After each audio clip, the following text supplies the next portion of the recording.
आपने जो है अ, इतने बिजी शेड्यूल से अपना टाइम निकाल के इस इम्पोर्टेंट टॉपिक पे हम सब लोगों को जानकारी देने के लिए यहाँ पे कनेक्ट हुए हैं। और मैं आशा करती हूँ कि इस सेशन के बाद जितने भी हमारे पार्टिसिपेंट्स हैं उनको स्पोर्ट्स इंजरी से रिलेटेड जो भी पेशेंट उनके पास आते हैं, जो रिहेबिलिटेशन प्रोफेशनल्स हैं, जो इस प्रॉब्लम में डील करते हैं, उनके जो डाउट्स हैं वो क्लियर होंगे। और इस सेशन के उपरांत हमारे जितने भी पार्टिसिपेंट्स हैं उनसे मैं रिक्वेस्ट करूंगी कि वो जो भी क्वेश्चन आंसर करना चाहते हैं वो सेशन के बाद कर सकते हैं। सर, आप अपना सेशन शुरू कीजिए। मैम एक्सक्यूज मी, मेरा स्क्रीन शेयर हो रहा है? यस सर, आपकी स्क्रीन आ रही है, फुल स्क्रीन कर लीजिए सर। ठीक है मैम। सबको सबसे पहले मैं नमस्कार करना चाहूँगा और खास करके मैं धन्यवाद करना चाहूँगा Mrs Meena Kumari Sharma, PDUNIPPD director, एवं श्री रमेश पांडे सर, CRC लखनऊ के निदेशक। और साथ ही साथ मैं धन्यवाद करना चाहूँगा गार्गी खड़े मैम का, जिन्होंने मुझे इस पटल पर आकर एक बहुत ही इम्पोर्टेंट टॉपिक जो कि principle and management in sports injury in upper extremity पर आधारित है, उस पर दो शब्द कहने का अवसर प्रदान किया है। मेरा नाम अचिंत्य प्रकाश है। मैं प्रोस्थेटिस्ट ऑर्थोटिस्ट हूँ, PMR डिपार्टमेंट, IGMS पटना में।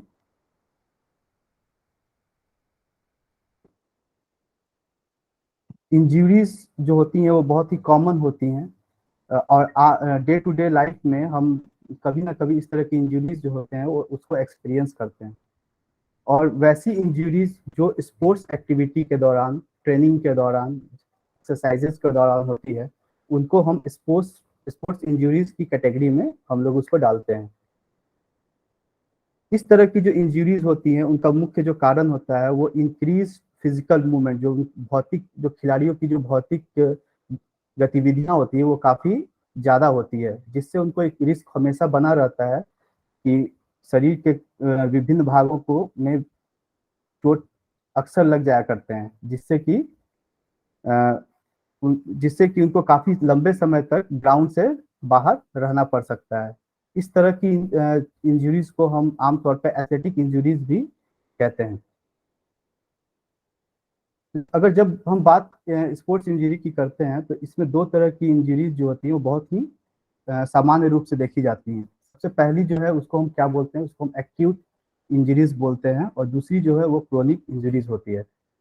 जो एक्यूट इंजरीज होती हैं वो एज ए सडन होती हैं, जैसे जैसे जैसे चोट लगी और उसके बाद तुरंत जो इंजरीज होती है, जैसे सिंगल ट्रॉमा हुआ, हाथ में चोट लगना, पैर में चोट लगना, और तुरंत ही क्या होता है, एक्यूट इन्फ्लेमेशन स्टार्ट हो जाती है उस पार्ट में। और जो ऑनसेट होता है इस तरह की इंजरीज में, जो ऑनसेट, टाइम ऑफ ऑनसेट होता है काफी शॉर्ट होता है। वो चोट लगती है और वो जो हमारा बॉडी का जो पार्ट होता है वो पेन, वहाँ पे दर्द, वहाँ पे स्वेलिंग, है ना, और इनएक्टिविटी, ये सब चीजें शुरू हो जाती हैं। तो इस तरह की जो इंजरीज होती हैं आमतौर पे टू डे लाइफ में बहुत कॉमन होती हैं, जैसे कि फ्रैक्चर हो जाना या फिर स्प्रेन हो जाना, है ना। तो स्प्रेन स्प्रेन को हम आम आम भाषा में मोच कहते हैं, और फ्रैक्चर हो गया जब कोई हड्डी टूट जाती है। तो इस तरह की इंजरीज को हम लोग क्रोनिक इंजरी की कैटेगरी में डालते हैं, एक्यूट इंजरीज कैटेगरी में डालते हैं। कुछ इंजरीज ऐसी भी होती हैं जो तुरंत वो तुरंत नहीं होती हैं, एक लंबा अंतराल लगता है उस तरह की इंजरीज को डेवलप होने में। जैसे बार बार छोटे छोटे चोट चोट लग जाने से एक समय ऐसा आता है जब वो चोट जो होती है एग्जैगरेट हो जाती है, और इस तरह की इंजरीज जो होती है उसको एक लंबा समय अंतराल लगता है डेवलप होने में। जैसे स्ट्रेस इंजरी होना, जैसे क्या होता है, जो जैसे जो स्पोर्ट्स पर्सन होते हैं उन बहुत ज्यादा जंप करते हैं, दौड़ते हैं, तो हो सकता है कि किसी बॉडी के किसी पार्ट में लगातार स्ट्रेस बढ़ रहा है, लेकिन वो क्या कर रहा है, उसको इग्नोर कर रहा है। ठीक है, वो थोड़ा बहुत पेन किलर ले ले रहा है और वो फिर भी खेलता रहता है। जैसे कि हम लोग देखते हैं टेनिस एल्बो है, टेनिस एल्बो, उसमें जो हमारा जो टेंडन होता है, एक्सटेंसर टेंडन, वो क्या होता है, इन्फ्लेम्ड हो जाता है। तो जैसे जब हम एक्टिविटी क्या होता है, जैसे ही एक्टिविटी जो स्पोर्ट्स पर्सन होता है एक्टिविटी को बढ़ाता है, तो एक्टिविटी वाइज जो होता है पेन और इन्फ्लेमेशन क्या होता है, बढ़ जाता है। और फिर जैसे ही एक्टिविटी से दूर होता है तो वो फिर क्या होता है, कम हो जाता है। तो इस तरह की जो इंजरीज होती हैं उनको थोड़ा सा टाइम लगता है ऑनसेट होने में। उनको उनका जो सिम्टम होता है उनको आने में भी टाइम होता है। और बहुत सारे जैसे कि छोटे छोटे लेवल के जो इंजरीज होती है उसमें माइक्रो ट्रॉमा जिसको बोलते हैं, वो एक्टिविटी डिपेंडेंट होती हैं। तो जैसी एक्टिविटी आपकी बढ़ती है तो वो इंजरीज का जो प्रभाव वो क्या हो जाता है, बढ़ जाता है, और आपको फिर दर्द और इस तरह से स्वेलिंग ये सब होने लगता है। तो इस तरह की इंजरीज को हम क्रोनिक इंजरीज की कैटेगरी में डालते हैं। तो डिपेंडिंग अपॉन एरियाज की बॉडी के किस पार्ट में इंजरीज हो रही हैं या होती हैं समान तौर पे, उसके आधार पे हम स्पोर्ट्स इंजरी को 3 भागों में हम लोग स्टडी करते हैं।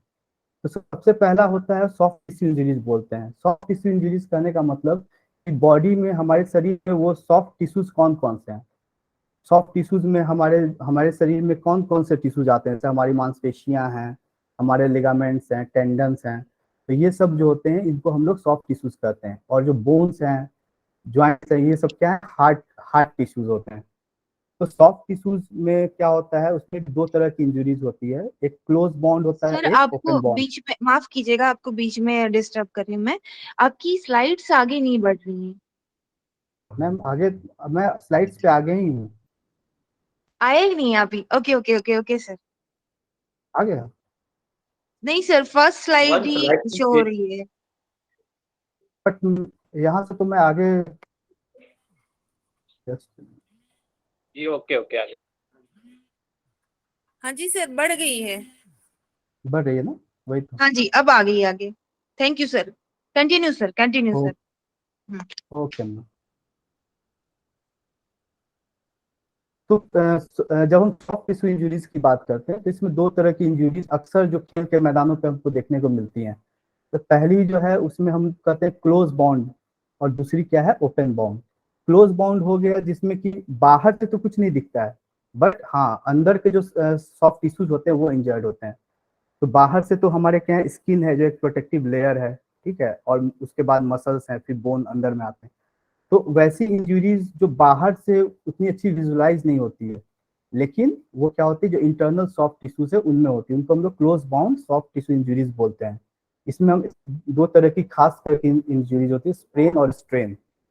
तो स्प्रेन और स्ट्रेन में क्या अंतर है कि जो स्प्रेन होता है वो आपको लिगामेंट्स में होता है, और स्ट्रेन जो है वो आपको टेंडन में होता है। तो लिगामेंट और टेंडन दोनों की जो बनावट होती है लगभग, और कंपोजिशन जो होता है, वो संरचना और उसका जो जिस चीज से वो बना होता है वो दोनों सेम ही होता है। बस अंतर बस इतना ही होता है, जो लिगामेंट्स होते हैं वो एक बोन को दूसरे बोन से कनेक्ट करने का काम करता है, और जो टेंडन है वो मांसपेशियों को हड्डी से जोड़ने का काम करती है। तो अगर इंजुरीज जो है वो आपके लिगामेंट में है तो उसको हम लोग सामान्य भाषा में स्प्रेन बोलते हैं, और अगर वो टेंडन में है तो उसको स्ट्रेन बोलते हैं। और इसी को हम आम भाषा में क्या बोलते हैं कि मोच आ गई। अक्सर जब हमारा पैर ट्विस्ट हो जाता है और सडनली हमारे हाथ ट्विस्ट हो जाते हैं तो इस तरह की इंजुरीज देखने को मिलती है। दूसरी जो इंजुरीज है वो है ओपन बॉन्ड। ओपन बॉन्ड मतलब जो बाहर से दिख, जैसे कोई गिर गया है, कोई मान लो फील्डिंग करते वक्त कोई गिर गया तो वो क्या हो गया, एब्रेशन हो गया, मतलब वो छिल गया। या फिर इसमें और क्या हो सकता है कि ब्लंट लैक्रेशन हो सकता है। लैक्रेशन का मतलब हो गया कि फट गया। जैसे कि कभी कभी आप देखते हैं खिलाड़ी जो कैच लेते हैं, फ्यूज बॉल काफी भारी होती है, तो कैच लेने के क्रम में क्या होता है, हाथ फट जाता है। तो वो एक इरेगुलर जो बाहर का स्किन या मसल्स जो होते हैं वो क्या होते हैं, उखड़ जाते हैं। और तीसरी चीज क्या होती है जिसको हम लोग बोलते हैं इंसीजन। जैसे शार्प कट हो गया, नाइफ से कट गया, अगर कोई चीज शार्प कटा है तो उसको इंसीजन बोलते हैं। और कोई अगर फट गया है इरेगुलरली, कोई चीज अगर ओपन हो गया तो उसको क्या कहते हैं हम लोग, उसको हम लैक्रेशन बोलते हैं। उसी तरह से बोन्स में जब इंजरीज होती है तो उसको हम लोग क्या कहते हैं, फ्रैक्चर होते हैं, फ्रैक्चर कहते हैं, है ना, कि वो कहीं बीच से या किनारे से कहीं से भी बोन क्या होता है डिसकंटिन्यू हो जाता है, तो उसको हम लोग क्या बोलते हैं, फ्रैक्चर। फ्रैक्चर बहुत तरह के होते हैं, उस पर हम लोग नहीं जाएंगे क्योंकि वो एक अलग टॉपिक है। फिर भी जो कुछ जो सामान्य तौर पे हम फ्रैक्चर्स जो देखते हैं उसमें ट्रांसवर्स फ्रैक्चर होता है, ऑब्लिक होता है, स्पाइरल, कम्यूटेड होता है, मतलब बहुत सारे बोन के फ्रेगमेंट टूट के ये बन जाते हैं, उसको बोलते हैं। एवल्सन बोलते हैं जो जहाँ पे मसल्स या लिगामेंट्स के अटैचमेंट होते हैं वहां से बोन उखड़ जाता है। कुछ इम्पैक्टेड फ्रैक्चर्स होते हैं जैसे स्ट्रेस फ्रैक्चर है उस तरीके का, है ना। फिशर्स होते हैं, क्रैक्स होते हैं, कुछ ग्रीन स्टिक फ्रैक्चर होता है, मतलब एक साइड से फ्रैक्चर हो गया है और एक साइड से बोन क्या है इंटैक्ट इंटैक्ट रह गया। जैसे कि किसी कच्ची डाली को आप तोड़ते हैं तो क्या होता है, एक साइड से वो टूट जाता है और दूसरे साइड से वो इंटैक्ट रहता है। तो ये कुछ फ्रैक्चर्स हैं जो कॉमनली स्पोर्ट्स इंजरीज में हमें देखने के लिए मिलते हैं। इसके अलावा जो इंजरीज होती है वो कहाँ होती है, हमारे ज्वाइंट्स में होती है। तो ज्वाइंट्स में अगर इंजरीज होती है तो उसको हम लोग क्या बोलते हैं, डिसलोकेशन या सबलक्सेशन। तो डिसलोकेशन मेनली या सबलक्सेशन जो होता है आपको अपर एक्सट्रीमिटी में जो शोल्डर या फिर एल्बो ज्वाइंट में कॉमनली आपको देखने को मिलता है। कुछ एक्यूट स्पोर्ट्स इंजरीज के एग्जांपल यहाँ पे हैं, जैसे स्प्रेन हो गया, स्ट्रेन हो गया, कंट्यूजन हो गया, एब्रेशन हो गया, लैक्रेशन, फ्रैक्चर एंड डिसलोकेशन, ये सब एक्यूट में आते हैं। ठीक है, जैसे गिरने से या टकराने से, कभी कई बार खिलाड़ी आपस में टकरा जाते हैं या कहीं पैर फंस जाता है किसी ऑब्जेक्ट में, तो इस तरह की इंजरीज, इस तरह के कारणों से इस तरह की इंजरीज हो सकती है। क्रोनिक या फिर ओवर यूज इंजरी जो हम कहते हैं उसमें टेंडिनाइटिस हो गया, बर्साइटिस हो गया, रिकरेंट डिसलोकेशन हो गया, सिन स्प्लिंट हो गया, स्ट्रेस फ्रैक्चर, ये सब इस कैटेगरी में आमतौर पे आते हैं। तो जब हम स्पोर्ट्स इंजरी की बात करते हैं तो उसमें मेन चीज क्या है कि हमको उनके कारणों को भी समझने की जरूरत होती है कि क्या कारण है कि स्पोर्ट्स इंजरी होती है। क्योंकि स्पोर्ट्स इंजरी होना एक स्पोर्ट्स पर्सन के लिए बहुत ही दुर्भाग्यपूर्ण स्थिति होती है, क्योंकि उनकी जो क्या कह सकते हैं हम, उनका जो जीवन है, उनका जो कह सकते हैं कि इकोनॉमी है या फिर जो, वो सब कुछ किस पे डिपेंड करता है, उनके खेल पे डिपेंड करता है। अगर एक खिलाड़ी खेल से ज्यादा दिन ग्राउंड से बाहर रहेगा तो बहुत तरह के उसको फिजिकल या फिर साइकोलॉजिकल इश्यूज का सामना करना पड़ता है। तो इसलिए इन कारणों को समझना जरूरी है और कोशिश करना चाहिए कि अगर कोई स्पोर्ट्स पर्सन है तो उनको इन कारणों को हमेशा ध्यान में रखना चाहिए कि कैसे हम इन चीजों को ध्यान में रख के स्पोर्ट्स इंजरी से बच सकते हैं। तो सबसे पहली चीज क्या होती है कि पुअर इक्विपमेंट्स। कभी भी खेल के वक्त या ट्रेनिंग के समय ऐसे उपकरणों का इस्तेमाल नहीं करना चाहिए जिससे कि क्या हो, इंजरीज हो सकते हैं। जैसे जिम में भी ट्रेनिंग होती है स्पोर्ट्स पर्सन की, तो कई बार क्या होता है कि जो थ्रेड होते हैं, जैसे क्या बोलते हैं 4 स्टेशन 5 स्टेशन जिम होते हैं, तो उसमें जो थ्रेड होते हैं वो कभी डैमेज होता है, अचानक से टूट गया या कुछ हो गया, तो वहाँ पे इंजरी, ये सब चीज़ों का ध्यान रखना चाहिए। प्रॉपर ग्रिप होना चाहिए, अगर डंबल यूज कर रहे हैं, बारबल यूज कर रहे हैं, तो प्रॉपर ग्रिप होना चाहिए। ऐसा नहीं कि उठाते वक्त फिसल गया और फिर वो एक इंजरीज हो गई। तो lack of fitness and flexibility, ये जो एक कारण है, एक बहुत इंपॉर्टेंट कारण होता है स्पोर्ट्स पर्सन में। अगर उनका फिटनेस और फ्लेक्सिबिलिटी, ये दो चीज कहीं से भी अगर कंप्रोमाइज होती है तो बार बार चांसेस होते हैं ऐसे एथलीट्स की कि वो इंजरी वो उनको हो, क्योंकि फ्लेक्सिबिलिटी नहीं होगी तो वो क्या होगा कि कोई भी मूवमेंट जब वो करेंगे तो वो उसमें एक तरह का ऑब्स्टिकल पैदा करेगा, है ना। और ज्यादा एफर्ट लगाने से, फिर अगर फ्लेक्सिबिलिटी नहीं है और अगर एक खिलाड़ी ज्यादा एफर्ट लगाएगा तो क्या होगा, इंजरीज के चांसेस वहीं पे बन जाएंगे। कभी कभी क्या होता है, परफॉर्मेंस फियर और डर के कारण कि कैसा होगा मेरा, नहीं होगा, वो लोग बहुत ज्यादा कंसर्न होते हैं स्पोर्ट्स पर्सन, तो वो क्या करते हैं, बहुत ज्यादा ट्रेनिंग करने लगते हैं। तो ज्यादा ट्रेनिंग करने से भी क्या होता है कि वो मतलब फटीग हो सकते हैं। तो इन सब चीजों को भी अवॉइड करना होता है। ज्यादा ट्रेनिंग करने से भी क्या होता है, इंजरी हो सकती है। ठीक है, नेक्स्ट क्या है कि इनएडिक्वेट वार्म अप। कई बार क्या होता है कि जैसे हम लोग जब छोटे थे तो वार्म अप का कोई कंसेप्ट हम लोग नहीं जानते थे, तो जब भी हम लोग खेलने जाते थे और शुरू हो जाते तो अक्सर चोट लग जाती थी। लेकिन अब जब हम थोड़े बड़े हुए तो फिर हमें समझ में आया कि नहीं, खेल से पहले या किसी भी फिजिकल एक्टिविटी से पहले, एक्सरसाइज हो या ट्रेनिंग हो, उससे पहले वार्म अप होना जरूरी। बॉडी को उसके लिए तैयार करना, उस एक्टिविटी के लिए बॉडी को तैयार करना जरूरी है। आमतौर पर हम देखते हैं कि क्रिकेट प्लेयर जो होता है वो क्रिकेट से पहले फुटबॉल खेलता है। तो ये सब क्या है, ये एक तरह का वार्म अप है, क्योंकि फील्डिंग में बॉल कभी भी कहीं भी आ सकती है, उसको कभी दाहिने बाएं घूम जाना पड़ सकता है। तो फुटबॉल खेलने से क्या होता है कि उसका लेफ्ट राइट जो उसका कोऑर्डिनेशन है और जो सडन जो मूवमेंट्स होते हैं वो इम्प्रूव होते हैं, और उनके जो जो बॉडी के जो स्ट्रक्चर्स होते हैं वो स्ट्रेच होते हैं, और शरीर भी हीट होता है। हीट होने से क्या होती है, आपकी फ्लूइड की विस्कोसिटी कम होती है और फ्लेक्सिबिलिटी आपकी इंप्रूव होती है। नेक्स्ट चीज है लैक ऑफ स्किल। कई बार क्या होता है कि अगर आप प्रॉपर स्किल से कोई खेल नहीं खेलते, आगे जब पढ़ेंगे different type of sports injury, तो उसमें देखेंगे कि जितनी भी इंजरीज हो रही हैं वो या तो डायरेक्ट ब्लो या लैक ऑफ स्किल्स, इन्हीं इन्हीं सब कारणों से होती है। तो अगर आप प्रॉपर स्किल नहीं है, आपने अच्छे से कोई भी, जैसे आप खेल रहे हैं इक्विपमेंट को पकड़ने का, जैसे आप गोल्फ खेल रहे हैं, गोल्फ स्टिक पकड़ने का, या बैडमिंटन खेल रहे हैं, बैडमिंटन का स्टिक आपने सही से नहीं पकड़ा है, ठीक है, सही से आप अपने आर्म को स्विंग नहीं कर रहे हैं, तो हो सकता है कि आपको वहां पे स्पोर्ट्स इंजरी फेस करनी पड़ सकती है। नेक्स्ट चीज क्या है, इग्नोरिंग सेफ्टी मेजर्स। हाँ, ये भी एक जरूरी है कि आपको खेलते वक्त जितने भी सेफ्टी मेजर्स है उनका ध्यान रखना चाहिए। बहुत सारे सेफ्टी इक्विपमेंट्स आते हैं, जैसे हेलमेट है, ग्लव्स है ना, पैड्स होते हैं। तो इन तो स्पेसिफिक हर स्पोर्ट्स के लिए अलग तरीके का ग्लव्स होता है, तो उसी तरह का ग्लव्स को हमेशा यूज करके खेलना चाहिए। हर तरह की सेफ्टी मेजर्स को हमको अपनाना चाहिए। फिर लैक ऑफ कंडीशनिंग। या लैक ऑफ कंडीशनिंग का मतलब होता है क्या, कि जैसे कभी कभी हम देखते हैं कि प्लेयर जो होते हैं ग्राउंड पे जाते हैं, तो ग्राउंड की जो कंडीशनिंग होती है सही नहीं होती। कहीं पे पानी, रात में पानी बरसा था, वो गीला हो गया वो जगह, कहीं पे ग्राउंड में कुछ जगह, तो वहां पे क्या होता है, फिसलने का और गिरने की चांस बढ़ जाती है। या फिर ग्राउंड का लेवल अच्छा नहीं है, लेवलिंग अच्छी नहीं है, तो उसमें भी खिलाड़ी को क्या हो सकता है, चोट लग सकती है कि घास सही से नहीं उगे हुए हैं, तो उसमें भी उनको फ्रिक्शन से एब्रेशन और ये सब चीजें हो सकती है। तो कंडीशनिंग भी बहुत जरूरी है, चाहे वो ग्राउंड की कंडीशनिंग हो या फिर वहाँ के इन्वायरमेंट से रिलेटेड कोई फैक्टर हो। तो ये कुछ कॉमन स्पोर्ट्स इंजरी जो हम डे टू डे लाइफ में देखते हैं, जो अपर एक्सट्रीमिटीज में होते हैं। तो शोल्डर के अराउंड आपकी है, जैसे क्लेविकल फ्रैक्चर होना, एक एसी ज्वाइंट, एक्रोमियोक्लेविकल ज्वाइंट स्प्रेन है, ह्यूमरल फ्रैक्चर है, ग्लेनोह्यूमरल डिस्लोकेशन है, जो कि बहुत ही कॉमन होता है। जो भी आपको, जैसे कबड्डी प्लेयर जो होते हैं उनमें, या फिर जो क्या कहते हैं उसको, रग्बी प्लेयर होते हैं, इनमें ये सब चीज़ें, इम्पीगमेंट सिंड्रोम है, रोटेटर कफ टेंडाइटिस है। उसी तरह एल्बो में कॉन्डाइलर फ्रैक्चर, लिटियल, बहुत तरह के फ्रैक्चर्स हैं सेल्डो एल्बो में, और डिस्लोकेशंस। उसी प्रकार रिस्ट, हैंड और फिंगर में भी हम देखते हैं, जैसे बॉलर्स थंब हो गया, टेनिस एल्बो हो गया, डिकर्बन्स स्टेनोसाइनोवाइटिस हो गया, या बॉक्सर्स फ्रैक्चर है, स्काइस थंब है, रिस्ट फ्रैक्चर है, ये सब बहुत ही कॉमन हम लोग देखते हैं।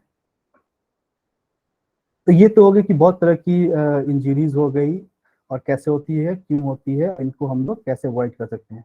नेक्स्ट है कि अगर इस तरह की इंजरीज हो जाती हैं, तो हम कैसे उसको कंजर्वेटिवली मैनेज कर सकते हैं। तो कंजर्वेटिव जब बात आती है, कंजर्वेटिव मैनेज, दो तरह के मैनेजमेंट होते हैं, कंजर्वेटिव मैनेजमेंट होता है और एक सर्जिकल मैनेजमेंट होता है।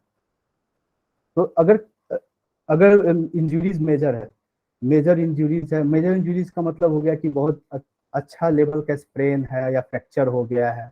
छोटी मोटी चोटें तो लगती रहती है, थोड़ा बहुत चोट लग गया वो टाइम से अपने आप ठीक हो जाता है, उसके लिए ज्यादा किसी तरह के ट्रीटमेंट की जरूरत नहीं पड़ती है। थोड़ा सा आइस पैक, या फिर जो हम बोलते हैं राइस, है ना, इनिशियली जब चोट लगती है तो हम क्या क्या लेते हैं, हम लोग क्या लेते हैं, राइस।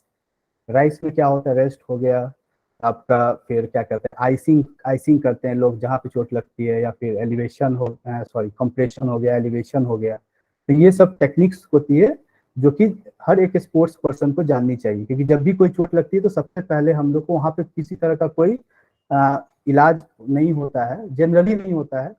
ऐसे तो बड़े बड़े गेम में हर तरह की सुविधा होती है, लेकिन बहुत जगह ऐसा होता है कि हम ग्राउंड पे खेल रहे हैं या ट्रेनिंग पीरियड में, तो हो सकता है कि उतनी फैसिलिटी ना हो, तो कुछ बेसिक सी चीजें हैं जो वो जाननी चाहिए। तो इस तरह से हम राइस एक अच्छा मतलब एक इलाज कह सकते हैं कि एट ए टाइम जब चोट लगती है तब हम ये सब चीजें यूज कर सकते हैं, लेकिन उसके बाद हमें तुरंत ही एक हेल्थ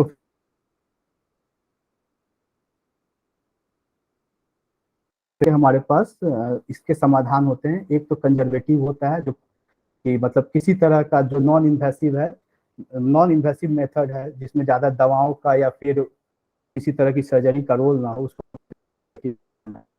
का मैनेजमेंट। और उसमें भी आमतौर पे जो मैनेजमेंट हम लोग यूज करते हैं उसको हम लोग बोलते हैं ऑर्थोसिस या स्प्लेन।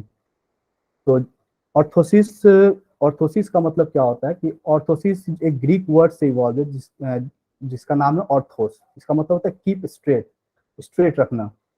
ठीक है, तो अगर हम इसकी परिभाषा की बात करें तो अगर हम ऐसा कर सकते हैं कि एक तरह का मतलब यांत्रिक उपकरण है जो कि क्या कर सकता है, आपके जैव यांत्रिक रोल प्रदान कर सकता है। आपका जो इंजर्ड एनाटॉमिकल, जो भी आपके शरीर की जो भौतिक संरचना है उसका, उसमें जब चोट लगती है तो इस तरह का आप इस डिवाइस को यूज कर सकते हैं। और अगर हम सामान्य भाषा में बात करें तो एक्सटर्नल एक रिजिड सपोर्ट होता है, मेटल का हो सकता है, प्लास्टिक का हो सकता है, जो कि हम प्रोटेक्ट करने के लिए सपोर्ट और इमोबिलाइज करने के लिए इन्फ्लेम्ड पार्ट को, जहाँ चोट लगा है उस पार्ट को इमोबिलाइज करने के लिए या सपोर्ट करने के लिए हम उसको क्या करते हैं, यूज कर सकते हैं।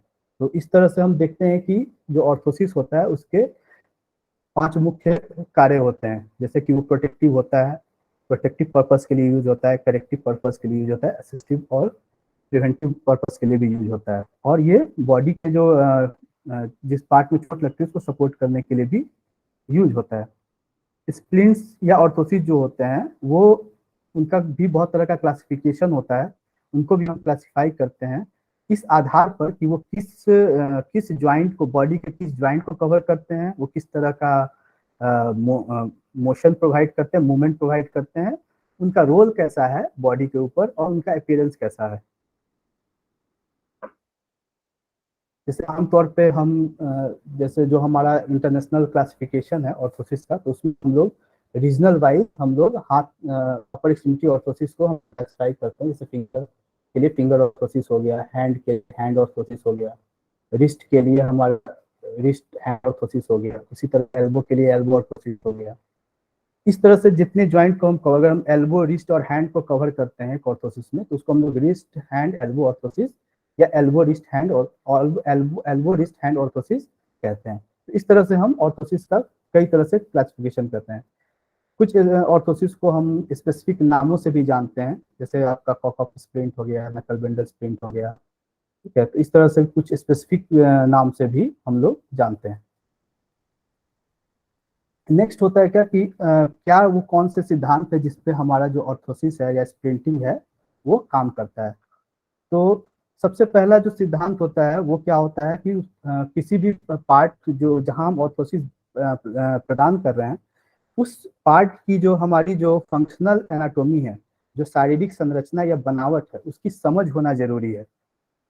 उसकी समझ होना जरूरी है। जैसे कि क्या है कि हमारा जो शरीर है वो बहुत सारी मतलब सॉफ्ट टिश्यू और हार्ड टिश्यू से बना है। तो इस प्रकार क्या है कि जैसे स्किन है, कहीं पे स्किन है, कहीं पे आपका हम देखते हैं बोनी लैंड वाले के कुछ हड्डियां जो होती है उभरी होती हैं।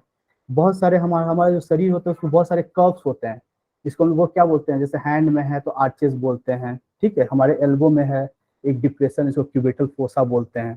ठीक है, उसी तरह हमारे कलाई में एक ये बनता है, कार्पल टनल बनता है। तो इस तरह से जो क्या कहते हैं शारीरिक संरचना या बनावट है उसकी भी समझ होना बहुत जरूरी है। तो स्किन की समझ होनी जरूरी कि कहाँ की स्किन जो है वो ज़्यादा मोबाइल है, जो ज़्यादा स्ट्रेच होती है। जब हम किसी ज्वाइंट को मूव करते हैं तो कहाँ की स्किन है जो ज़्यादा स्ट्रेच होती है, कहाँ कम स्ट्रेच होती है। बहुत सारे जो बोनी लैंडमार्क्स हैं, जैसे एस्टेरॉयड होते हैं, रेडियल अल्नर स्टेरॉयड हो गए। ठीक है, उसके बाद एपिकॉन्डाइल्स हो गए। ठीक है, या मेटाटार्सल हेड्स हो गए, सॉरी मेटाकार्पल हेड्स हो गए।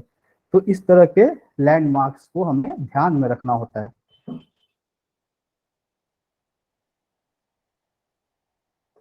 इसी प्रकार जब हम बात करते हैं उसकी ऑर्थोसिस या स्प्लिंट की बनावट की बात करते हैं, तो उनका जो डिजाइन पैटर्न है, उनका उनका जो कंस्ट्रक्शन है, उनके जो बनावट के भी कुछ अपने सिद्धांत होते हैं। जैसे क्या होता है, जो पहला सिद्धांत होता है वो क्या क्या कर सकते हैं हम, मैकेनिकल एडवांटेज, जिसको यांत्रिक लाभ भी बोला जाता है। तो हमारा एक ऑर्थोसिस की बनावट ऐसी होनी चाहिए कि हमें हमें क्या मिलना चाहिए उसमें, मैकेनिकल एडवांटेज या यांत्रिक लाभ मिलना चाहिए।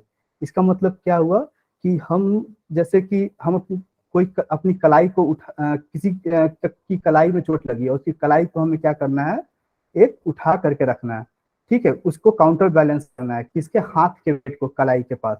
तो हम क्या कर सकते हैं कि एक हम यहाँ पे कॉकअप प्रिंट लगा सकते हैं और उसको क्या कर सकते हैं कि उसका जो फोर आर्म वाला जो पार्ट है उसको हम क्या कर सकते हैं, उसके लीवर आर्म को हम लंबा कर सकते हैं। इस लंबा करने से क्या होगा कि हमें हमें हमारी हथेली पे और कलाई के पास हमें जो उसका भार है उसको कम महसूस होता है। ठीक है, इस तरह से हम क्या कर सकते हैं, मैकेनिकल एडवांटेज का लाभ ले सकते हैं। अगर अगर हम इसको साइंटिफिक भाषा में कहें तो कह सकते हैं कि use of long lever arm. तो लंबा लीवर आर्म होने से हम जानते हैं कि हमारा जो एफर्ट आर्म जितना बड़ा होता है उतना हमें मैकेनिकल एफिशिएंसी मिलती है। दूसरा जो बनावट का सिद्धांत है उसमें आता है किसी भी स्प्लिंट की रूपरेखा कैसी है, उसका कंटूर कैसा है। तो जो हम स्प्लिंट बनाते हैं उसका स्ट्रेंथ जो होता है उसके रूपरेखा पे भी डिपेंड करता है। और हम ये कोशिश करते हैं, जैसे हम कोई स्प्लिंट बना रहे हैं अपने हाथों के लिए, तो हम कोशिश करते हैं कि वो एक गटर की तरह बने और वो 50% जो है वो हमारे हथेलियों को क्या करे, कवर करे एक तरफ से, है ना। सर्कमफ्रेंशियली वो क्या करे, 50% के आसपास कवर करे। इससे क्या होता है कि वो जो कंटूर होता है उसमें हमारा हाथ अच्छे से बैठ जाता है और हमें इससे भी काफी लाभ होता है। तो स्ट्रैपिंग में भी अच्छा फायदा होता है कि स्ट्रैप्स भी जो होते हैं वो सिक्योरली जो होते हैं वो हम प्लेस कर सकते हैं।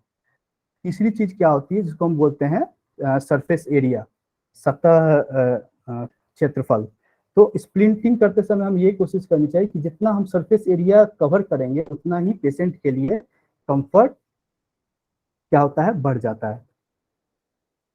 नेक्स्ट चीज क्या होती है कि जब भी हम कोई स्प्लिंट बनाते हैं या ऑर्थोसिस बनाते हैं तो हमें क्या करना होता है कि जो शियर फोर्स लगने वाला है, जब क्योंकि हम जब ऑर्थोसिस क्या बन होता है, एक रिजिड मटेरियल का होता है, तो वो क्या करेगा हमारे शरीर के विभिन्न भागों पर क्या करेगा, वो आपको मतलब वो प्रेशर डालेगा। ठीक है, तो उसको क्या करना है, और वो शियर फोर्स जब भी हम ज्वाइंट को मूव करेंगे तो एक रिलेटिव मोशन, एक परस्पर मोशन होता है आपका ऑर्थोसिस और आपके जो अफेक्टेड पार्ट है उसके बीच में। क्योंकि जब ज्वाइंट के क्रॉस हम अपने, मान लीजिए हमने स्प्रिंट पहना है और हम अपने फिंगर्स को मूव कर रहे हैं, तो क्या होता है कि उससे एक टेंशन क्रिएट होता है हमारे जो हमारा जो हमारे जो हाथ हैं या हमारे जो स्किन है उसके और ऑर्थोसिस के सतह के बीच में।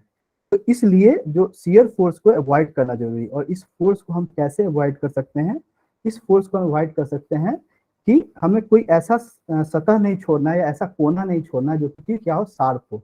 और जो ज्वाइंट्स हो, अगर हम डायनेमिक तरह का स्प्रिंट यूज कर रहे हैं तो कोई ऐसा ज्वाइंट ना हो जहाँ पे ज्वाइंट ऐसा ना हो जो कि अपने एनाटॉमिकल एक्सिस से क्या हो, मिसमैच हो।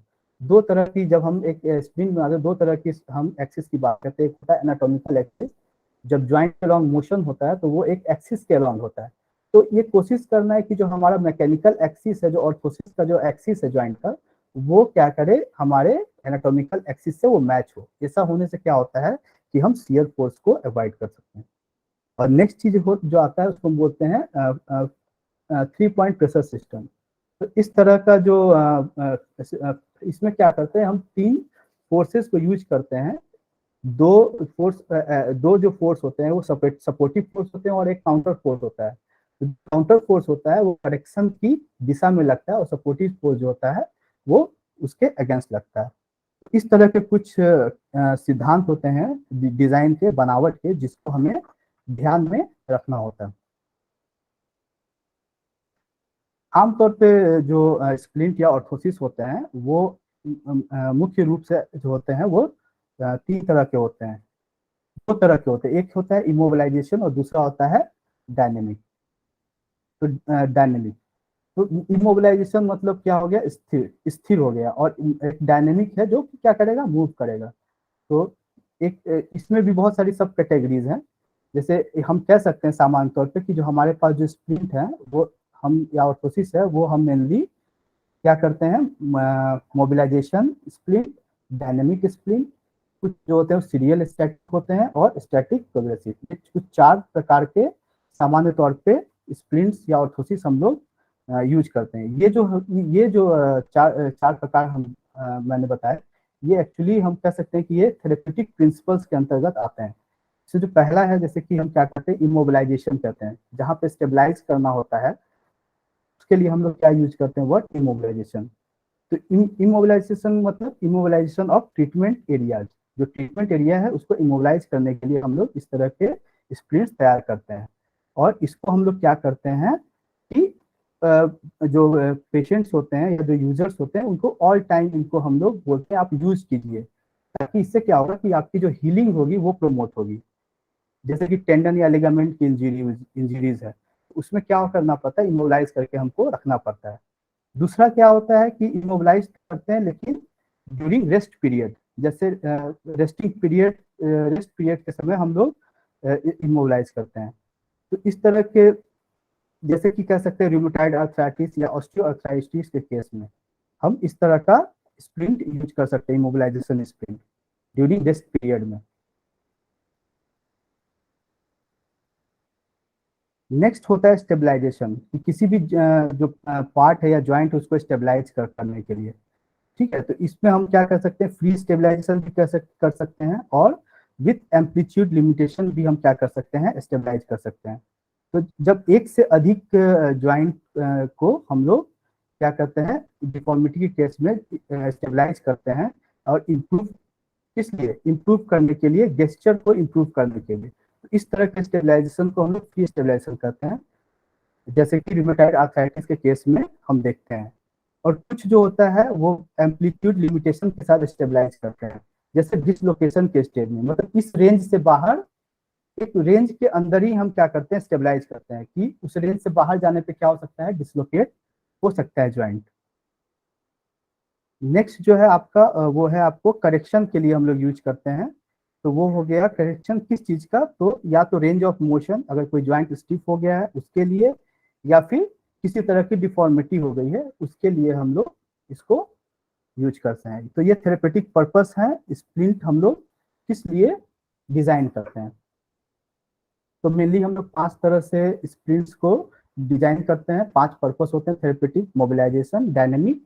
सीरियल स्टैटिक में क्या होता है कि ये एक तरह का स्टैटिक स्प्रिंट होता है, लेकिन इसमें हम क्या करते हैं कि हम मान लीजिए कि किसी पार्ट में कोई डिफॉर्मिटी, उसको करेक्ट करना है, कॉन्ट्रैक्चर डेवलप हो रहा है, तो हम क्या करेंगे कि उसको हम थोड़ा सा करेक्ट करते हुए हमने कास्ट लिया।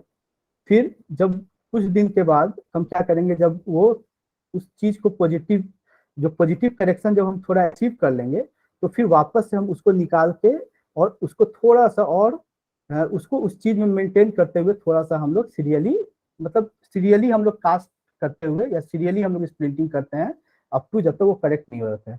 और दूसरा क्या होता है, स्टैटिक प्रोग्रेसिव, मतलब इसमें हम क्या यूज करते हैं, टर्न बकल यूज करते हैं ज्वाइंट के क्रॉस, और धीरे धीरे स्क्रू की मदद से ग्रेजुअली हम लोग क्या करते हैं, करेक्शन को अचीव करते हैं। तो अब हम लोग देखेंगे कि क्या क्या स्पोर्ट्स इंजरीज हैं कॉमन अपर एक्सट्रीमिटीज में, और क्या क्या उनके हम लोग ऑर्थोटिक्स मैनेजमेंट या क्या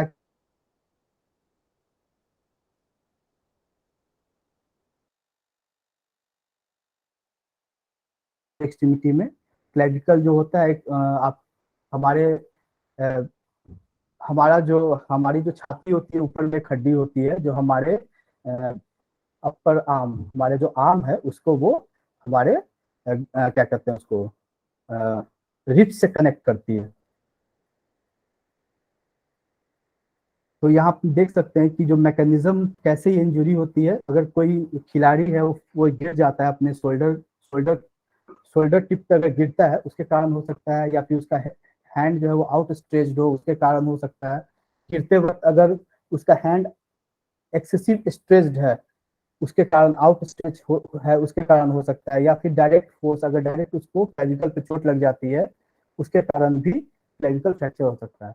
तो सबसे ज्यादा जो क्लेविकल में फ्रैक्चर होता है उसका मिडिल पार्ट में होता है। बच्चे जो क्या कहते हैं, जो चाइल्ड एथलीट होते हैं उनमें क्लेविकल का फ्रैक्चर बहुत ही कॉमन होता है। और इस तरह का जो फ्रैक्चर होता है वो मेनली मिडिल जो पोर्शन ऑफ क्लेविकल है उसमें सबसे ज्यादा देखने के लिए मिलता है। लेटरल और मीडियल जो होते हैं कंपेरेटिवली कम ही फ्रैक्चर होता है। तो इस तरह के फ्रैक्चर में कॉमन जो इन्फ्लेमेशन के साइंस होते हैं वो देखने के लिए मिलते हैं, और हाथ को हिला पाना काफी मुश्किल हो जाता है। अब हम देखते हैं कि इस तरह की अगर इंजरीज होती है तो उसको हम कंजर्वेटिवली यानी ऑर्थोटिक या स्प्लिंटिंग की मदद से कैसे ठीक कर सकते हैं। एक तो है कि हम डायरेक्ट ऑर्थोपेडिशियन या फिर किसी भी एक्सपीरियंस सर्जन, स्पोर्ट्स सर्जन के थ्रू हम डायरेक्ट सर्जिकली इसको हम लोग ठीक कर सकते हैं। इसके अलावा भी है कि हम ऑर्थोटिकली भी इसको या फिर स्प्रिंट के मदद से भी हम इसको ठीक कर सकते हैं। तो ट्रेडिशनली जो है फिगर 8 स्ट्रैप हम यूज करते हैं। जो परंपरागत तौर पे जो यूज होता है उसको हम लोग क्या बोलते हैं, फिगर 8 स्ट्रैप। आप देख सकते हैं यहाँ इमेज ए और बी में। ये तो जो ए में आप देख रहे हैं सामने की तरफ से, ये एक स्लिंग है, इसको शोल्डर स्लिंग बोलते हैं। ये एक एडिशनल इसमें लगाया गया है। और ये जो फिगर बी है इसमें हम देख सकते हैं फिगर 8 स्ट्रैप। इस तरह का जो स्ट्रैप है वो कॉमनली हम लोग फिगर 8 स्ट्रैप यूज करते हैं। जनरली क्या होता है कि आमतौर पे हम क्या कर सकते हैं कि शोल्डर स्लिंग का भी यूज कर सकते हैं, लेकिन ये जो स्ट्रैप होता है ये ज्यादा ही इफेक्टिव होता है और क्लेविकल को ये क्या करता है, स्टेबलाइज करके रखता है। तो स्लिंग जो होता है जब हम जाग रहे होते हैं उस समय हम पेशेंट को दे सकते हैं फर्स्ट 2 वीक के लिए, जब तक कि उसका आर्म क्या है, कंफर्ट, आर्म में कंफर्ट नहीं है।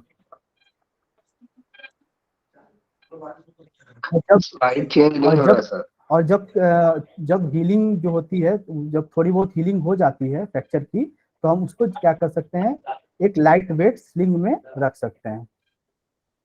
और कई बार अगर जैसे फ्रैक्चर बहुत ज्यादा सीवियर है तो हम दोनों स्लिंग को साथ में ही यूज कर सकते हैं।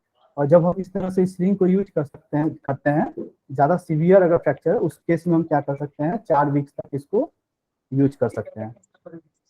आप देख सकते हैं यहाँ पे ये जो प्रेजेंटेशन है इसमें क्लेविकल का फ्रैक्चर है ना, मिडिल के पास ये फ्रैक्चर हुआ है। और एक्सक्यूज मी सर, और अचिंत सर, ये आपका स्लाइड चेंज नहीं हो रहा है। स्लाइड तो मैं आगे बढ़ रहा हूँ सर, मे बी कोई नेटवर्क एरर हो है, रहा इस कारण स्लाइड आप जो है मिनिमाइज करके फिर से मैक्सिमाइज मे बी करेंगे स्टार्ट शोइंग। मैं मिनिमाइज किया हूँ। अच्छा sir, now it's showing sir. Yes sir, अब शो कर रहा है। Yes sir, continue sir, continue sir. Okay, thank you बताने के लिए, बहुत बहुत धन्यवाद आप।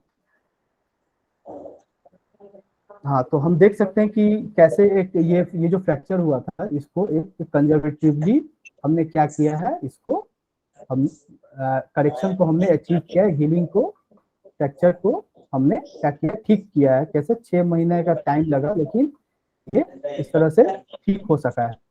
तो हम कह सकते हैं कि कंजर्वेटिवली, और ज्यादातर जो क्लेविकल का फ्रैक्चर होता है वो कंजर्वेटिवली ही वो क्या होता है, ठीक हो जाता है। तो उसके लिए ज्यादा किसी तरह की सर्जरी या उसकी जरूरत नहीं होती है, खास करके जब वो मिडिल शाफ्ट का फ्रैक्चर हो। नेक्स्ट स्लाइड शो कर रहा है। नेक्स्ट स्लाइड शो कर रहा है। Yes sir.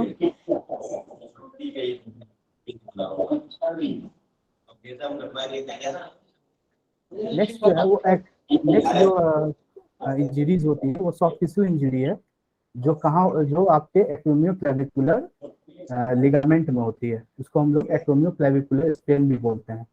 ठीक है, तो ये भी कैसे होती है, जब आपके शोल्डर पे ऊपर से जब चोट लगती है तब इस तरह की इंजरीज होती है, या फिर अगर आप लेटरल साइड से, साइड की तरफ से अगर आप या पीछे की तरफ से आप गिरते हो तब इस तरह से क्या होता है कि आपका एक्रोमियोक्लेविकुलर लिगामेंट क्या हो सकता है, वो स्प्रेन हो सकता है। ये वो यहाँ तो हो सकता है कंप्लीट टीयर हो या पार्शियल टीयर हो। तो ये 3 तरह के मेन 3 डिग्री होते हैं स्प्रेन या स्ट्रेन के। तो इसमें क्या होता है कि अगर कह सकते हैं कि हम 30% फाइबर अगर टॉन हुए हैं या फिर खिंचाव है तो 1 डिग्री है। इस हिसाब से हम इसका क्लासिफिकेशन करते हैं। तो 1 डिग्री और 2 डिग्री अगर लिगामेंट स्प्रेन है उस केस को हम लोग क्या कर सकते हैं, कंजर्वेटिवली है ना, और प्रोसेस या स्प्रिंट के थ्रू हम क्या कर सकते हैं, मैनेज कर सकते हैं। तो इस तरह अगर इस तरह की इंजरीज में आमतौर पर हम क्या करते हैं, एक शोल्डर स्लिंग का यूज करते हैं, जो कि क्या होता है, आर्म को जो फ्री रखता है, आर्म को फ्री रखता है। और इसको हम लोग 2 से 3 दिन तक ग्रेड 1 के केस में हम लोग इसको यूज कर सकते हैं, और 1 से 2 वीक तक ग्रेड 2 के वीक में हम लोग यूज कर सकते हैं। इवन अगर 3rd degree 4th degree sprain है और मतलब लिगामेंट कम्प्लीटली टॉर्न हो चुका है, तो आफ्टर सर्जिकल रिकंस्ट्रक्शन उसके बाद भी हम लोग उसको स्लिंग में 1 से 2 वीक तक रखना होता है, जिससे क्या हो वो जो क्या कहते हैं उसको, जो रिकंस्ट्रक्शन हुआ है उसका वो सही से हील हो जाए। हम देख सकते हैं कि जो ग्रेड 1 स्प्रेन होता है वो क्या कर सकते हैं, 7 से 10 दिन में वो वापस से अपना स्पोर्ट्स एक्टिविटी कर सकते हैं वो स्पोर्ट्स पर्सन, और जो ग्रेड 2 है उनको 2 से 4 वीक प्रॉपर्ली हील होने में लग सकता है। ये जो है, हेलो,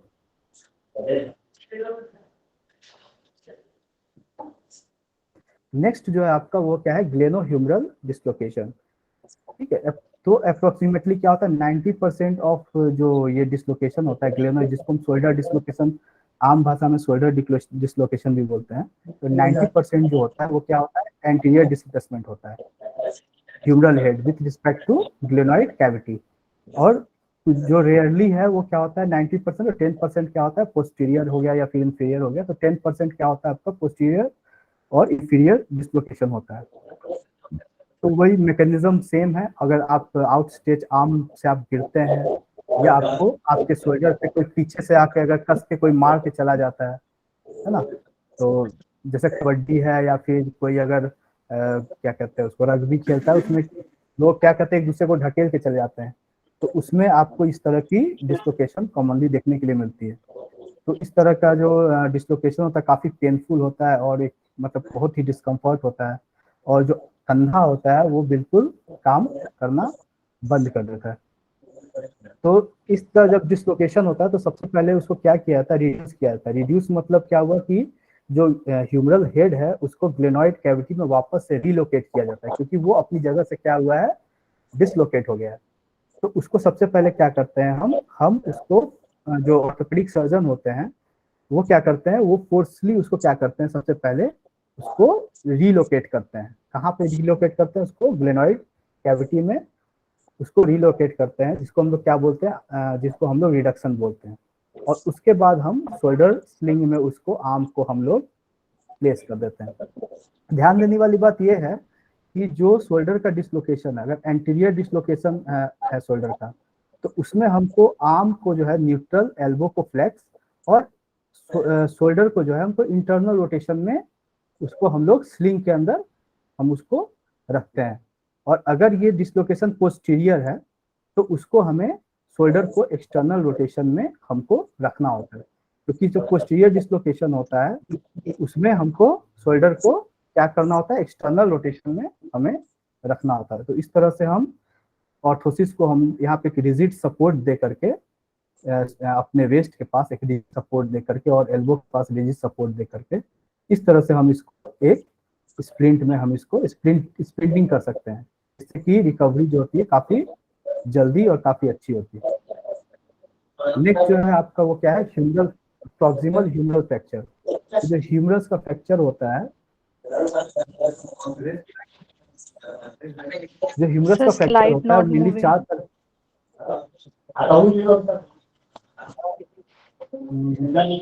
क्या है कि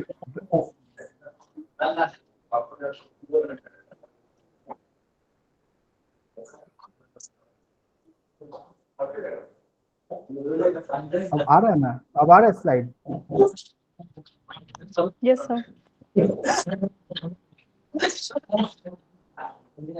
नेक्स्ट जो है आपका वो प्रॉक्सिमल ह्यूमरल फ्रैक्चर। ये भी है कि जैसे जो आपका मैकेनिज्म ऑफ इंजरी जो शोल्डर डिसलोकेशन में है होता है, सेम वही सेम मैकेनिज्म ऑफ इंजरी है, जैसे कि डायरेक्ट चोट लगना या किसी से टकराने से या पीछे की तरफ से गिर जाने से, इससे इस तरह की फ्रैक्चर्स खिलाड़ियों में होती है। तो ये जो फ्रैक्चर होता है 4 तरह का होता है, इसमें 4 तरह से जो हड्डी होती है 4 तरह से टूटती है। इसमें पहला जो पैटर्न है उसमें क्या होता है कि जो हेड होता है वो नेक से क्रैक कर जाता है, टूट जाता है। दूसरे में क्या होता है, ग्रेटर ट्यूबरकल जो होता है वो फ्रैक्चर हो जाता है। तीसरा जो है उसमें लेसर ट्यूबरकल फ्रैक्चर होता है। चौथे में क्या होता है जो नेक होता है सर्जिकल ऑफ ह्यूमरस, वहां से हड्डी टूट जाती है। तो इस तरह का जो फ्रैक्चर होता है वो बेसबॉल जो प्लेयर होते हैं उनमें काफी देखा जाता है, क्योंकि ये जो बेसबॉल जो होता है इसमें क्या होता है, बहुत सारे खिलाड़ी क्या होते हैं, एक ही खिलाड़ी पे चढ़ जाते है ना, और इसमें मतलब धक्का धुक्की जो होती है बहुत होती है। तो इस तरह जो बेसबॉल पिचर्स होते हैं उनमें इस तरह की चोटें काफी कॉमन है। और कोई भी ऐसा गेम है जो हाई वेलोसिटी या हाई इम्पैक्ट गेम होता है उसमें भी इस तरह के फ्रैक्चर होने के चांसेस ज्यादा होते हैं। इसमें भी हम क्या कर सकते हैं, वेरियस ऑर्थोसिस या स्लिंग्स के थ्रू हम क्या कर सकते हैं, उसको इम्बलाइज कर सकते हैं, कंजर्वेटिवली हम इसको मैनेज कर सकते हैं। सबसे पहला हम यूज करते हैं, जैसे यहाँ पर आप देख सकते हैं स्लाइड दिख रही है ना सबको, तो सबसे पहला है वो क्या है, स्लिंग एंड स्वॉट है। आप देख सकते हैं कि कैसे एक स्लिंग के साथ एक No, sir. एडिशनल जो चेस्ट, आई डोंट नो क्या हो रहा है, क्यों स्लाइड्स जो है वो आगे बनाने वाली है नहीं जा रही है। बनाने जाना तो मैंने कहा मेरे है लिए भी बहुत नहीं सर, आ रही है, आपकी स्लाइड चेंज हो गई, कंटिन्यू सर। बाकी कोई नहीं है। चेंज तो हो, लेकिन पता नहीं क्यों अगर बीच में इस तरह की इश्यूज होते हैं। मे भी नेटवर्क इशू इधर इधर तो नहीं है। ठीक है, मैं आगे बढ़ता हूँ। नॉन ऑपरेटिव जो हम या कंजर्वेटिव हम मैनेजमेंट करते हैं तो हम स्लिंग यूज करते हैं। आप देख सकते हैं यहाँ पे ये शोल्डर स्लिंग यूज किया गया है, उसके साथ ये एक इसको हम बोलते हैं स्वाथ है, एक ट्रांसवर्स सपोर्ट है जो क्या करता है कि जो आपका जो आर्म है उसको एकदम आप थॉरेक्स में होल्ड कर देता है टाइट से। तो इसको हम लोग यूज करते हैं।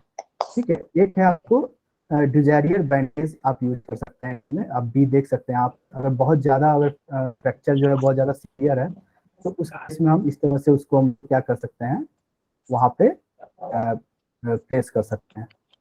एक हम ये देख सकते हैं, तो सी में आपको thoraco rectal immobilisation with the arm adducted. तो ये एक तरह का ये भी एक इमोबिलाइजेशन है।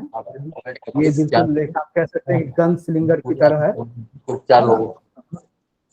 तो इस तरह से हम क्या कर सकते हैं, जैसे अगर यहाँ पे देख सकते हैं ग्रेटर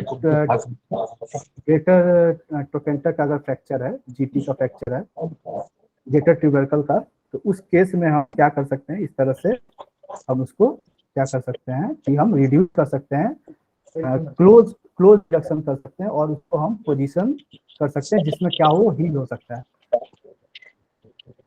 जब कभी क्या होता है कि अगर जैसे फ्रैक्चर जो है वो थोड़ा सा अगर ज्यादा सीवियर है, उस केस में हम क्या कर सकते हैं कि ये हम इस तरह का एक रिजिड शोल्डर ह्यूमरल स्प्लिंट हम डिजाइन कर सकते हैं पीपी का या फिर ऑर्फिट का, और उसको हम लोग 1 से 2 वीक तक हम यूज कर सकते हैं। अब इस तरह का हम देख रहे हैं कि यहाँ पे ये जो फ्रैक्चर थोड़ा सा वो क्या है, वो थोड़ा सा मतलब एंगुलेटेड है, एंगुलेट हो चुका है। तो इस तरह के फ्रैक्चर के केस में हम क्या करते हैं, जनरली ऑप्शन स्प्लिंट यूज करते हैं। उसमें क्या होता है कि इसका वेट, ये क्या होता है, ये वेटेड कास्ट होता है जो कि क्या करता है, इसको अलाइन करके और लटका के रखता है इसके अंदर। स्प्लिंट को क्या करते हैं, स्प्लिंट के वेट की वजह से ये जो बोन होते हैं वो अलाइन हो जाते हैं और अपने प्लेस पे वो आसानी से हील हो जाते हैं।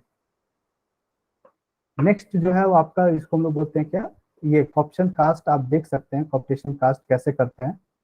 ये हम क्या करते हैं इसमें, हम यहाँ पे जो हमारा जो शोल्डर है, ठीक है, हमारा जो मतलब एक्रोमियन होता है प्रोसेस, वो उसके ऊपर से बिल्कुल हम प्लास्टर का एक कास्ट लेके और बिल्कुल हमारे आर्म के नीचे से लाकर और एक्जिला के पास उसको हम क्या करते हैं, इंड करते हैं। और जब ये हमारा बोन जब थोड़ा बहुत हील हो जाता है, कह सकते 7 से 10 दिन, जब ब्रोकन आर्म जो है हमारा वो क्या हो जाए, थोड़ा हील हो जाए और आपस में जब थोड़ा कनेक्ट हो जाता है, तो इस तरह का हम रिजिड सपोर्ट, एक रिजिड ब्रेस, ठीक है, इसको हम शोल्डर स्लिंग के साथ यूज कर सकते हैं। इस तरह के जो ऑर्थोसिस है उसको हम क्या बोलते हैं, सारमेंटो ब्रेस। नेक्स्ट, इस तरह से बहुत सारे फ्रैक्चर्स हैं आपको, जैसे कि सुप्राकॉन्डाइलर फ्रैक्चर है या फिर मीडियल कॉन्डाइल फ्रैक्चर है या लेटरल कॉन्डाइल के फ्रैक्चर्स हैं।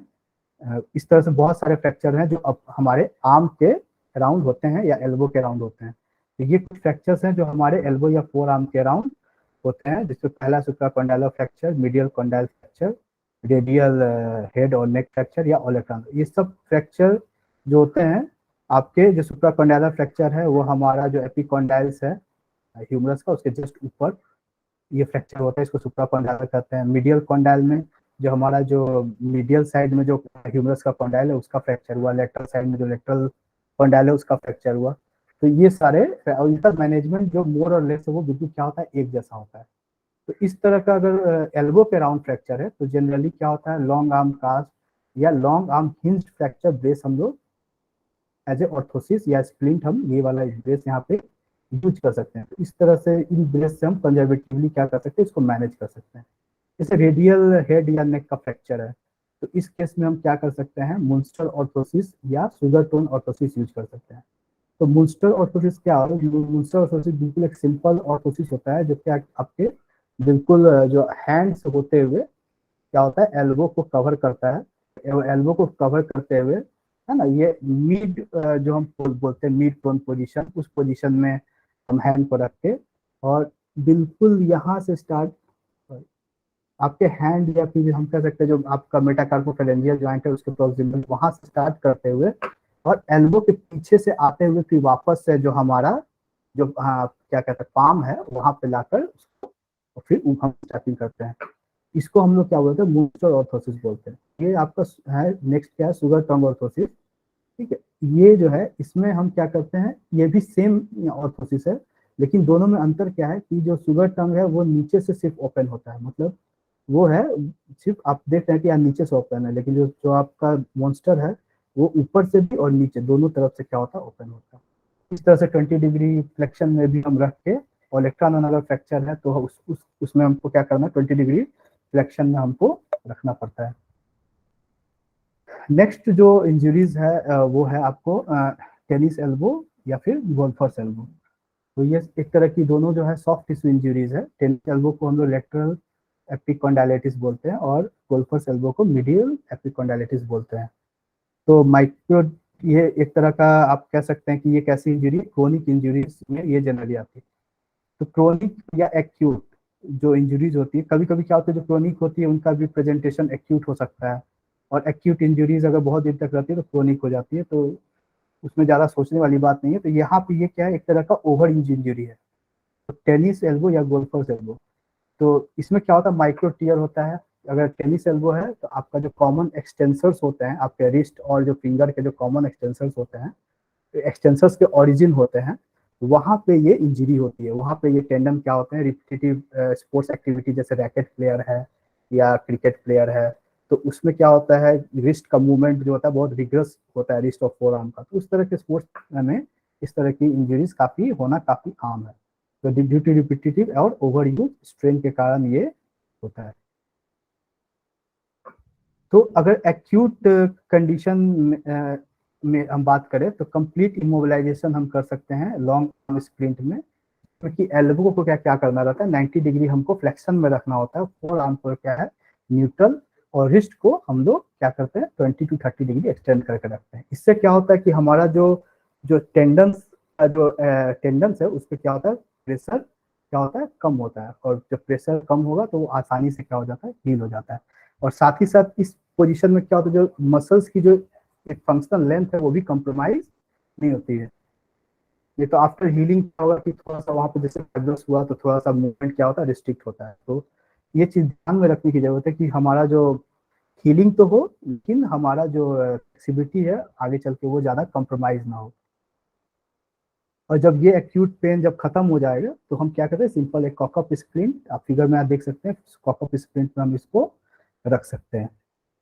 इस तरह फोम आर्म सपोर्ट हम यूज कर सकते हैं दोनों ही केसेस में, चाहे आप टेनिस एल्बो की बात करें या गोल्फ एल्बो की बात करें। इस तरह का फोर आर्म बैंड हम यूज कर सकते हैं। तो ये जो बैंड होता है ये कैसे काम करता है, ये डिक्रीज करता है फोर्स, मसल्स जो टेंडन पे जो फोर्स आते हैं उनको ये क्या करता है, काउंटर करता है। कैसे करता है, जो मस्कुलर टेंडिनस ओरिजिन होता है उससे वो शिफ्ट कर देता है किस चीज को, फोर्सेस को अल्टर कर देता है। ठीक है, जैसे कि एक रस्सी अगर कहीं से टूट रही है तो उसको अगर उसके जस्ट आगे अगर सपोर्ट कर दें तो वो क्या होगा, वो नहीं टूटेगा। बस सेम प्रिंसिपल पे ये यहाँ पे हम इसको यूज करते हैं। तो जहाँ भी जैसे कि अगर ये यहाँ पे ये आप देख रहे हैं कि यहाँ पे ये टीयर हो रहा है, तो इस बैंड को हम क्या कर सकते हैं, इसके अराउंड हम लगा देंगे। जब यहाँ पे हम बैंड लगा देंगे तो वो क्या करेगा, जो हमारा एक कह सकते हैं कि वो क्या करेगा, एक काउंटर वहाँ पे सपोर्ट हमको दे देगा, जिससे क्या होगा, ये जो पार्ट है यहाँ पे जो स्ट्रेच स्ट्रेच आ रहा है या जो फोर्स आ रहा है वो क्या हो जाएगा, कम हो जाएगा। नेक्स्ट जो फ्रैक्चर होता है वो हमारे रिस्ट के अराउंड होता है, जो स्पोर्ट्स पर्सन में बहुत ही कॉमन होता है, जो है आपको कह सकते हैं कॉलिस और या स्मिथ फ्रैक्चर। दोनों सेम ही है, बस दोनों में जो इम्पैक्ट और जो फ्रैक्चर का जो इम्पैक्ट है वो कैसे हो रहा है उस पर डिपेंड करता है। लेकिन इसमें क्या है कि दोनों ही जो फ्रैक्चर है वो रेडियस में ही होते हैं। तो आप देख सकते हैं जो कॉलिस फ्रैक्चर है उसमें हमारा जो हैंड है वो क्या है, आउटस्ट्रेच्ड है, और स्मिथ फ्रैक्चर है उसमें क्या है, इंटरनली हमारा हैंड क्या हो रहा है, स्ट्रेच हो रहा है। तो इस तरह के फ्रैक्चर को हम लोग क्या कर सकते हैं, लॉन्ग आर्म स्प्लिंट में न्यूट्रल पोजीशन में हम क्या कर सकते हैं, प्रोनेशन में रखते हुए हम लोग स्प्रिंट डिजाइन कर सकते हैं, अगर कॉलिस फ्रैक्चर है। और अगर स्मिथ फ्रैक्चर है तो उसी स्प्रिंट को हम लोग किस में, सुपिनेशन में डिजाइन करते हैं। और इसके साथ हमको ये भी ध्यान रखना होता है कि जो हमारा स्प्रिंट है वो पाल्मर पोजीशन में हो, और थोड़ा सा क्या होना चाहिए, अल्नर डेविएशन में होता है, डेविएशन में हो। कॉलिस फ्रैक्चर को हम लोग डिनर फॉक डिफॉर्मिटी, अगर कॉलिस फ्रैक्चर में हम डिनर फॉक डिफॉर्मिटी हम लोग देखते हैं, जब ये फ्रैक्चर होता है तो जो हाथ होता है वो इस तरह से बिल्कुल जो कांटा होता है, जो हम लोग डिनर फॉक होता है उसकी तरह हो जाता है, इस चीज को डिनर फॉक डिफॉर्मिटी बोलते हैं। नेक्स्ट जो रिस्ट के राउंड फ्रैक्चर है जो बहुत ही कॉमन होता है वो क्या है आपका, वो कार्पल बोन फ्रैक्चर है। उसमें भी जो स्केफॉइड बोन होती है,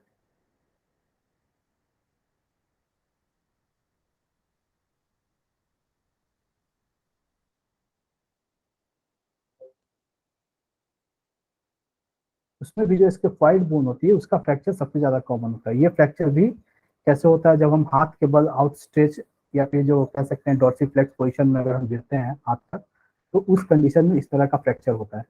तो इस तरह के फ्रैक्चर को सिंपली हम एक थंब स्पाइक का स्प्रिंट कहते हैं, उसके साथ हम इसको मैनेज कर सकते हैं। स्केफॉइड फ्रैक्चर के अलावा जो कॉमन फ्रैक्चर है वो आपका ट्राइक्वेटल टिशिफॉर्म और हेमेट बोन का फ्रैक्चर है। ठीक है, इन सब कंडीशन में हम जब अगर इस तरह का ट्राइक्वेटल और या टिशिफॉर्म या हेमेट का फ्रैक्चर है तो हम इस तरह का एक स्प्रिंट यूज कर सकते हैं, रेस्टिंग हैंड स्प्रिंट यूज कर सकते हैं, जिसमें कि रिस्ट को हम बिल्कुल नॉर्मल अलाइनमेंट में हम प्लेस करके रखते हैं, और थंब को स्लाइट क्या कर सकते हैं, एडक्शन या वो पोजीशन में हम लोग प्लेस करके रखते हैं। तो यूजुअली 1 to 2 वीक में इस तरह के फ्रैक्चर क्या हो जाते हैं, हील हो जाते हैं।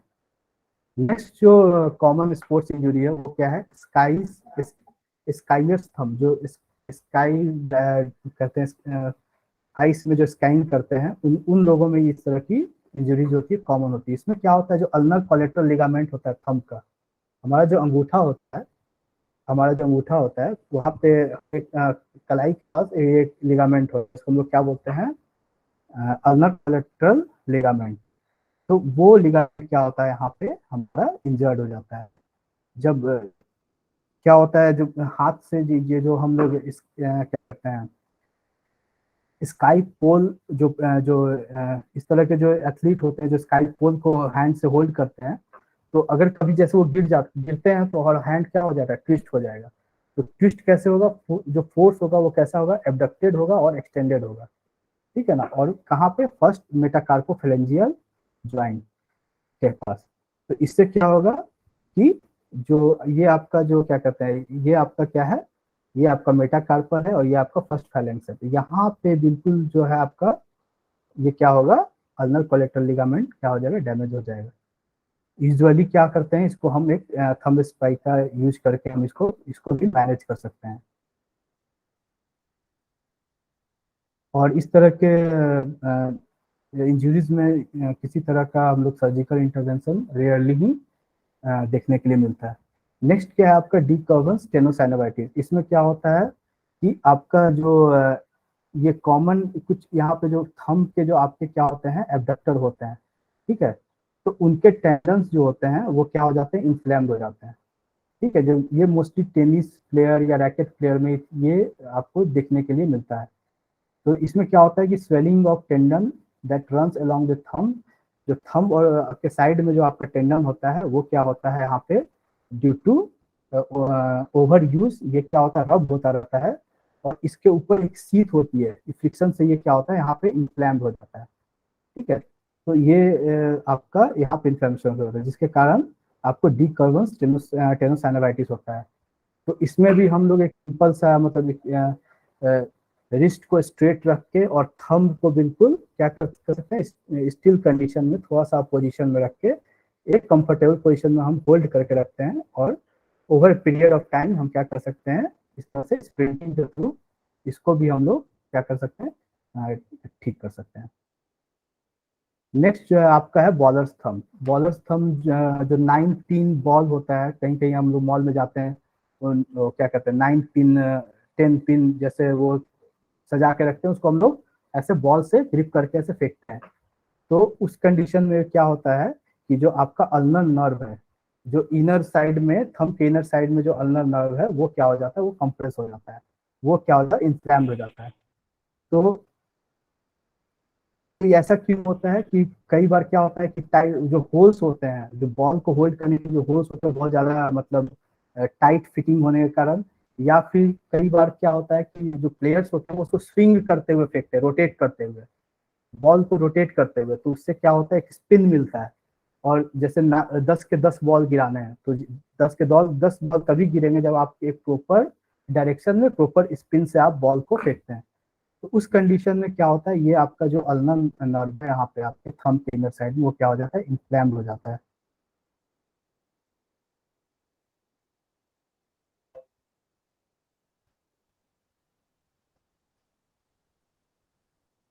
तो इस कंडीशन में रिकवरी जब इस तरह के जो कंडीशंस होते हैं उसमें रिकवरी फेज में हम थंब स्पाइक का यूज कर सकते हैं।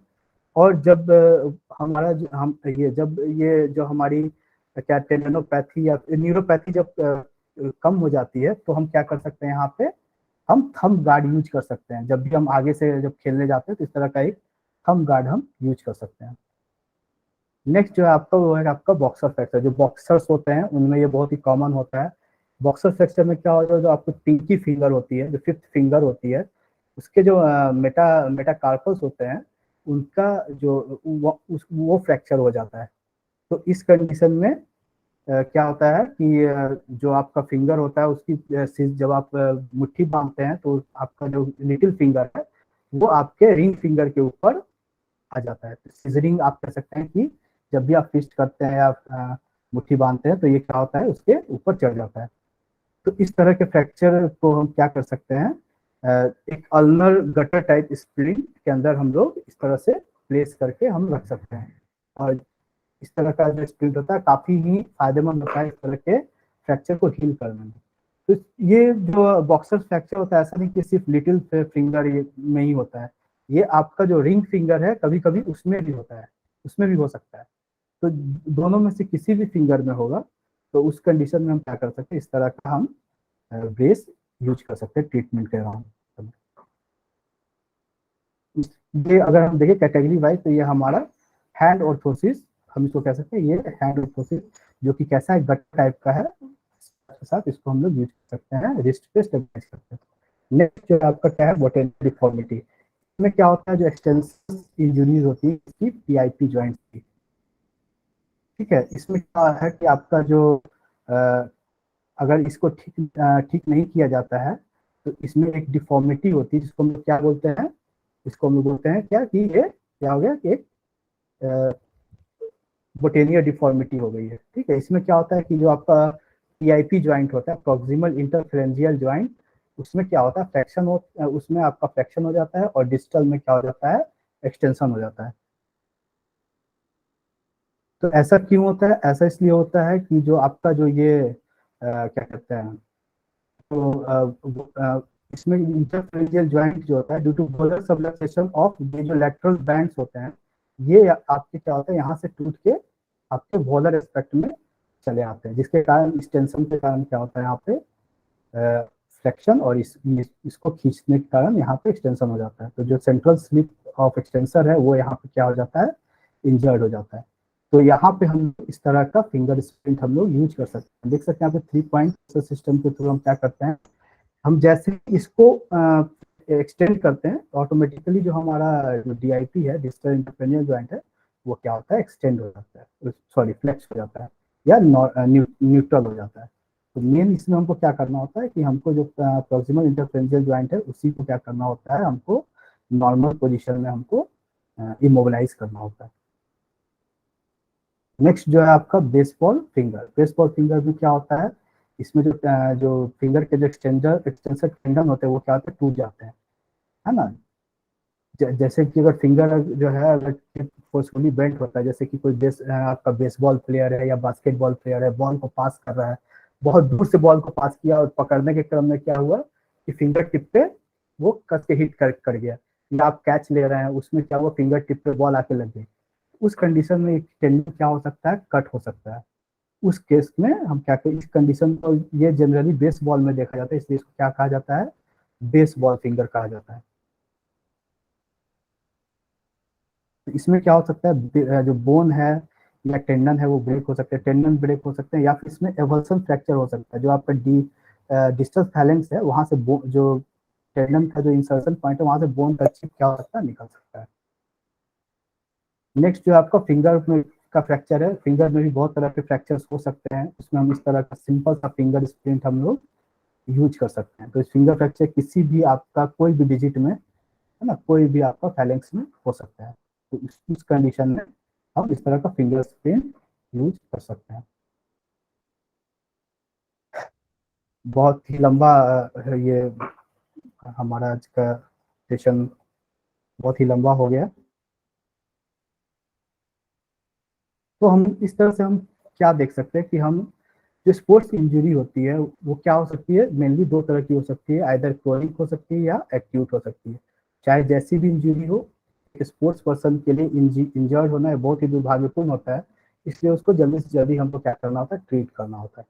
और हमेशा जो कंजर्वेटिव ट्रीटमेंट होता है उसको हमको प्रायोरिटी देनी होती है अगर इंजरीज क्या है, माइल्ड टू मॉडरेट है। तो और क्या होता है, जब इंजरी से जब हम उभर के बाहर आते हैं तो पोस्ट ट्रॉमेटिक रिहैबिलिटेशन प्रोग्राम भी जो होता है वो जल्दी इनिशिएट हो जाना चाहिए, ताकि ऑन ग्राउंड परफॉर्मेंस जो है एथलीट की वो क्या हो, कॉम्प्रोमाइज ना हो। और इस तरह से हम कह सकते हैं कि स्प्रिंट्स और ब्रेसेस का जो यूज है वो बेनिफिशियल है during initial treatment and rehabilitation process, क्योंकि क्या है कि सर्जरी जो होती है बहुत इन्वेसिव होती है। उसमें क्या होता है कि नॉर्मल टिश्यू उसको भी पियर करके सर्जिकली उसको डैमेज करके हम क्या करते हैं, अंदर जाते हैं और फिर उसको हम लोग जो भी अगर फ्रैक्चर है तो रिडक्शन करते हैं, अगर स्प्रेन है तो हम क्या करते हैं, कंस्ट्रक्शन करते हैं उसका, ठीक है। तो वो क्या होता है, वो और भी इन्वेसिव हो जाता है, तो इंजरी जो होती है और बढ़ जाती है। कोशिश यही होनी चाहिए कि अगर कोई इंजरीज कंजर्वेटिवली ऑर्थोटिक्स के माध्यम से या किसी भी कंजर्वेटिव मीन्स से अगर ठीक हो सकती है तो हमें उस पर ज़्यादा फोकस करना चाहिए। और बाकी तो अगर वो ज़्यादा सीवियर है तो उस केस में तो फिर हम सर्जरी के लिए ही जाते हैं। Thank you. इसी के साथ मैं अपना प्रेजेंटेशन खत्म करता हूँ। धन्यवाद। धन्यवाद सर, आपके किसी का इस इंटरैक्टिव और बहुत ही जो है जानकारीपूर्ण सेशन के लिए। और मैं धन्यवाद करना चाहती हूँ अपने डायरेक्टर सर का, जिनके मार्गदर्शन में हम लोग ये इस तरह के आयोजन करते रहते हैं, जिसमें हम सारे जो रिहैबिलिटेशन प्रोफेशनल्स हैं उनको भी अवेयरनेस हो। उसके अलावा जो हमारे पेरेंट्स हैं या जो हमारे बेनिफिशियरी हैं उन तक भी इस तरह के प्रोग्राम से हम कनेक्ट होने की कोशिश करते हैं। अब मैं अपने सारे पार्टिसिपेंट्स से अनुरोध करूंगी, अगर किसी का कोई सवाल है तो वो सर से पूछ सकते हैं। किसी भी तरह का कोई अगर आपके मन में संशय है या फिर किसी बात के बारे में अगर आप ज़्यादा जानकारी चाहते हो तो आप पूछ सकते हैं, या कोई ऐसा स्लाइड जो मिस हो गया हो या समझ में नहीं आया हो, कोई ऐसा टर्म जो समझ में नहीं आया हो तो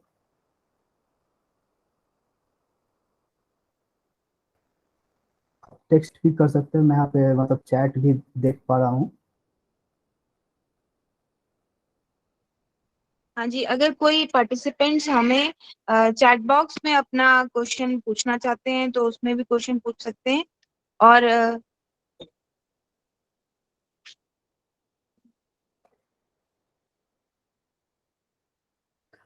तो मोरल लास्ट में हम अगर समराइज करें तो क्या मेरा एक क्लियर सा एक मैसेज जो भी लोग हैं यहाँ पे उनको मैं यही देना चाहूंगा कि कभी भी कोई भी किसी तरह की चोट अगर आपको लगती है तो उसमें घबराने की बात नहीं। जो जो प्राइमरी जो आपका जो ट्रीटमेंट होता है वो आपसे ही शुरू होता है ना। तो उस अगर किस तरह की कभी भी कोई चोट होती है तो आप उसको रेस्ट में रखिए थोड़ा सा, है ना।